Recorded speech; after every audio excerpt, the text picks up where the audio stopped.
गजपति जिला गोसाणी कुरांडी थाना अंतर्गत जंगलपाड़ ग्रामर जड़े युवक गणेश पूजा पोखरी पद्मफूल तोड़ाक जाई बुड़ी प्राण हर जमापड़ी। मृत युवक नाम कंदर्प सामल बयस 35 वर्ष बोली जमापड़ा बेले अपराह 3 घंटा समय ग्राम में चली गणेश पूजा पद्मफूल आने जेना पोखरी को जाते तेज से बहु समय धरी फेरी नमवासी खोजाखोजी करते।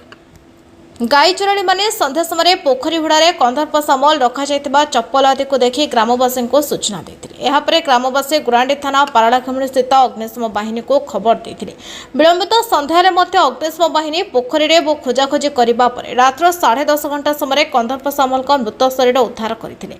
शव व्यवच्छेद निमंते महाप्राण गाड़ी को खबर देते विलंब में पहुंचब बोली सूचना पाइबा पर अग्निशम बाहिनी गाड़ी में शव को पाराड़ाखेमुणी स्थित जिला मुख्य चिकित्सालय को पठाई दिया। एने गुरांडी थाना 8/25 एक अपमृत मामला रुजु कर तदंत जारी रही एएसआई सुशांत दलई सूचना देते।